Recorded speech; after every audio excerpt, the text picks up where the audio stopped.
This conference will now be recorded. So what I wanted to start with today, today we're going to get into hiring, as you would have read in my email, but I got an assignment from Kirk, Megan, and Brenna that I thought would be interesting to show. So I'll come back to this one in a second. Let me just get the worksheets so everybody can see what we got. So first of all, I got a couple of timesheets from Brenna and Megan, and these were great, really well done. Notice a couple things. They've got the duration in here. They've been tracking the activity, and they categorize them, and there aren't too many categories. So this is pretty good. So this was Brenna. I had 2 from Brenna and 1 for Megan. So what I did is I created a time log summary. So this is Brenna's time log summary right here. And so what we're seeing here, if this gets filled out for, actually this is Brenna's for 2 days, May 5th and May 6th. And what we're seeing here is that this is about, I think that's 7.5 hours and 7 hours. So that's pretty good. There was sometimes what people do is they forget to track their time, and so they try to figure it out. But what I recommend is that if you have missed, say, half a day, don't even bother with that day. Don't try to figure it out, because you can't really remember what you did. So when you're doing time logs, don't beat yourself up if you miss a day. Just do the next day, because they don't have to be consecutive days. It works best if they are, and it works best if you're tracking it really well. But don't try to make it up if you forget. And if it's a really unusual day, I wouldn't even bother with it. What we're really trying to see here is what's typical. So what we did here, we've got 2 days of Brenna. So I've got this, which is 1 day, and I've got, this was the 5th, and this was the 6th. And then from that, I compiled that, all of those. So Brenna has admin, operations, sales, purchasing. Those were her categories. So I went into the time log summary for Brenna, and I put her categories right in here. And then I just totaled all of the minutes that she spent doing admin through the day on the 5th, all of the minutes she spent doing sales, all of the minutes she spent doing purchasing, and all of the minutes she spent doing operations in that day. And so I have some comments on this. First of all, this is interesting that we see these 4 categories, because it's sort of like Brenna's doing everything. And what I'm wondering, and if we look at Megan, she's doing all this too. So this is, I may be wrong, Kirk, but what I'm sensing is that everybody does everything at Laser Cycle. Well, Megan and Brenna do a wide range, right? Because they do a lot of things oriented with sales, but they don't cold call anymore, that type of thing. Okay. So, but they're also doing operational stuff, and they're doing admin stuff. So this would be interesting to so right now, Megan, 41% of her day, the 1 day that she submitted, was doing admin stuff. And only 24% was doing sales, and 35% was doing operational stuff. Yeah, that's probably pretty normal, yeah. Well, those 3 activities are probably something that you want to start transitioning. So if Brenna was focused on sales and could free up, say, 35% of her time from doing operational stuff, or 40% of her time from doing administrative stuff. Now this is email, so I have to say that in Megan's time log, where she said admin / marketing, I just made it admin. I didn't try to separate it out. When she said sales / admin, I just made it admin. So that's, you know. Oh, hang on a second. Hey, Meg, is that Sales emails or it just depends. returning emails? Yeah, it depends on if it's an employee email or a customer email. I could have specified it out a little bit more, but I wasn't sure how to categorize emails. Yeah, that's a tough one, because when you're doing emails, it's like all over the place. And I wouldn't bother trying to categorize it, Megan. I would just say, look, you got to spend a certain amount of time following up on emails. It's a new way of doing business. I mean, when I grew up, there wasn't any such thing as email. So now people don't really even want to talk to you. They just want their email answered. So this is a little bit misleading because I just put them all under admin, and rightly so. You didn't know, is this, you can't take the time to worry about that. But I found this fascinating to look at these time logs to say, so this is Megan's. I found it fascinating to see admin, operations, and sales. A lot of time what you can do here is you can start saying, okay, let's see what admin duties we can write processes for and then delegate to someone else. And maybe there's some administrative duties that Megan does. Maybe there's some administrative duties that Brenna does, that it's not a really great use of their time doing these administrative duties. If it's just email, then not much we can do about that. I think on the delegation sheet, they wrote up some of that because she's been in the process since we're bringing some people back on of delegating some of the stuff there. Okay, good.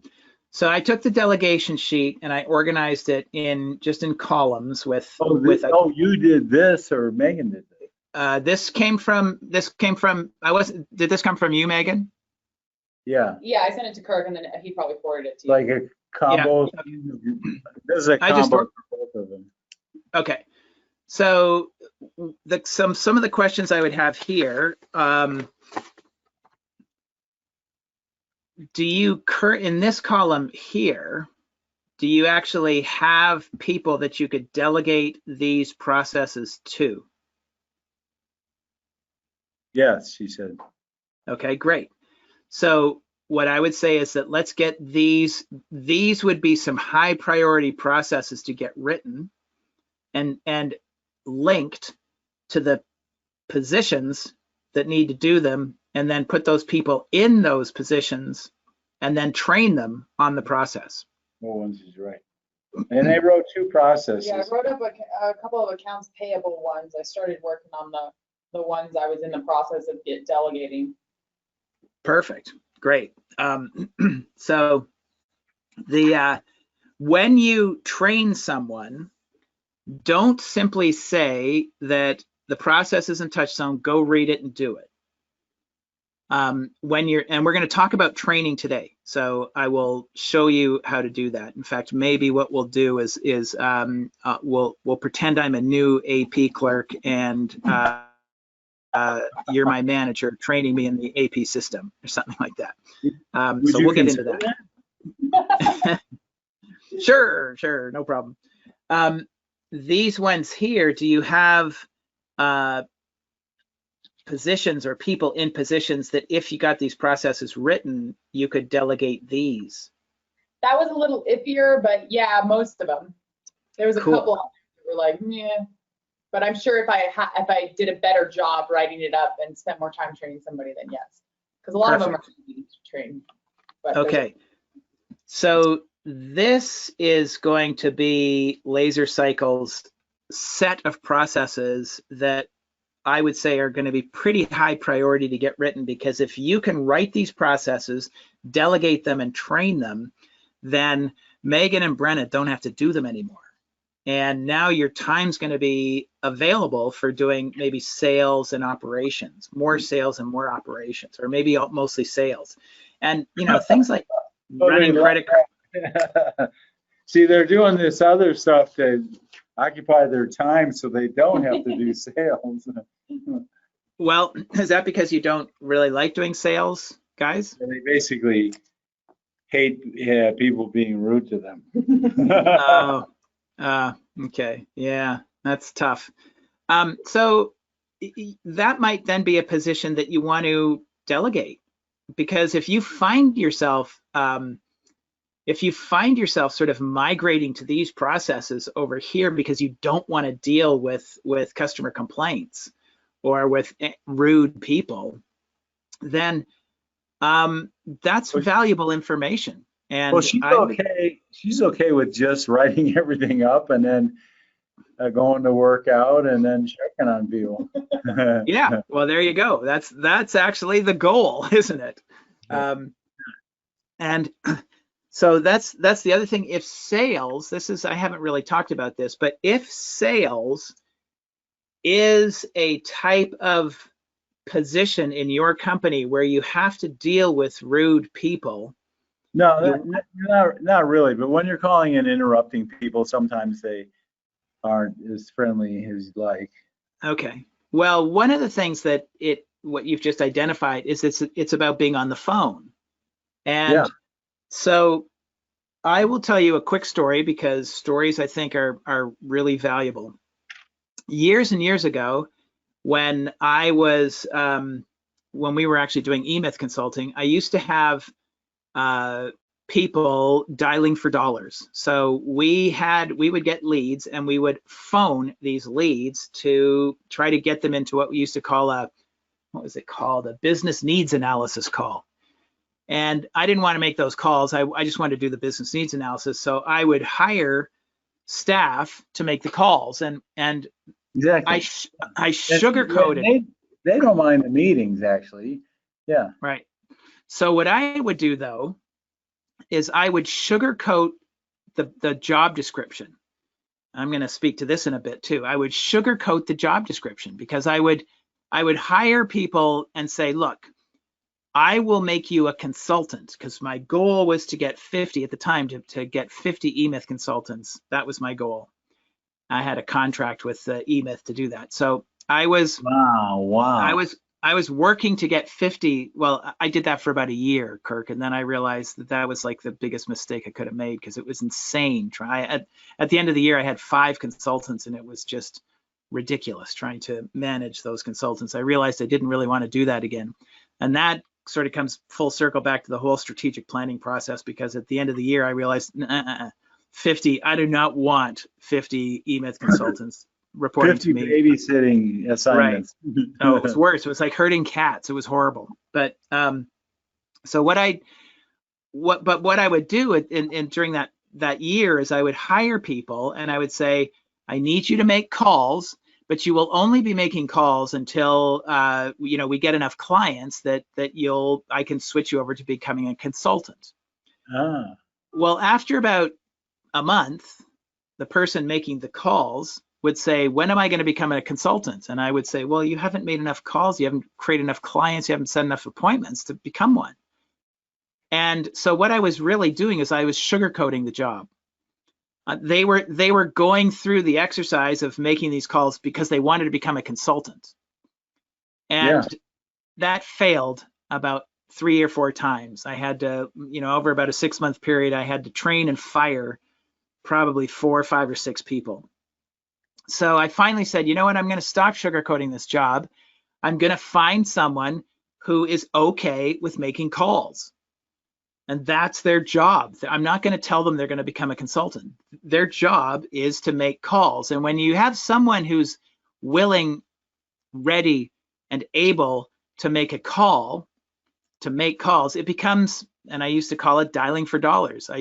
We did actually track the calling metrics.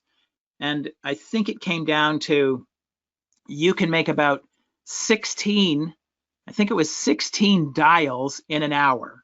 So and it was a part-time job. I said, okay, so we're going to work 4 hours a day, 5 days a week. And so you'll do 4 times 16 dials every day. If you do 16 dials, there was some percentage that you would actually reach, and the rest you would leave a voicemail. So I had a voicemail script. And then when you reached someone, I had a script for that. And you need to be prepared for rejection, because some people, as soon as you're going to start talking, they're just going to hang up on you. And so when I was hiring people, I was saying, look, what's going to happen is people are going to hang up on you. People are going to get mad at you. some people are going to like it, but a lot of people you're not going to reach. Some people are going to hang up, and so I stopped sugarcoating the job, and it was fine. You can actually find people that like making phone calls, that are okay with that. They do not take it personally, and that person is still with me. That's been Really? about Wow. 8 years, I think. Marie's been with me, and she's my appointment center. Oh She my does God. she does slightly different functions as well now, but her primary role is just making calls, and she's setting up appointments to do a little bit different. It's basically it's a sales call that she sets up for me. Right. Okay, guys. So this is a great list. This looks to me like your primary list. Looks like it's about 18 or 19 processes that I would say, let's prioritize these. Let's write up these processes. Well, these ones, it looks like you've already got these processes. So let's just dial them in, make sure that we link them to the right people, and we'll train those people on those processes. And we will speak to that at the end of today's meeting. And then this next here is probably going to be the next set of say 10 processes that you want to work on. Work on these processes over the next 2 weeks. This is probably not a super high, difficult, super important process, but if you can delegate it once you have the process written, then it is an important process to get written. So this is what I was really hoping to see from people, something like this. But we need somebody with 168 IQ to do the Visa spreadsheet is the problem. Why? Because why? Well, we had a CPA doing it for a while, and how long did it take him? The better part of 2 days. It took 2 days. Now Megan has streamlined it. How long did it take you today? Well, it was much easier today. That's not normal. Like probably 3 to 6 hours. 3 to 6 hours. How Yeah. often does that have to happen? Monthly. To match up all the credit card charges with the receipts or the bills in eAutomate, our ERP system. We have to pay it out of eAutomate and match up all of our purchase orders. To get it right, categorized right. We have multiple people with company credit cards. Right. But we're talking about once a month, right? Right. Yes, thank God. Half a day once a month. You could hire someone to do that 4 hours a month, but or a part-time admin person. This person may or may not need Excel experience. If it's just matching things up, then they don't even need Excel experience. But again, this is good stuff. And also down here, you'll notice respond to emails. You can actually create an email system where people prioritize their emails. These are sales emails, these are administrative emails. You can actually create an email system. It's like mail. Remember last week I think I was talking about this last week, where I had the client who had, he said one of his processes that he could never delegate was his snail mail system. And I just went, yeah, right, okay, tell me about it. And at the end of the conversation, we'd created a process for his snail mail system, and he was sort of stunned that he'd been so closed to delegating it.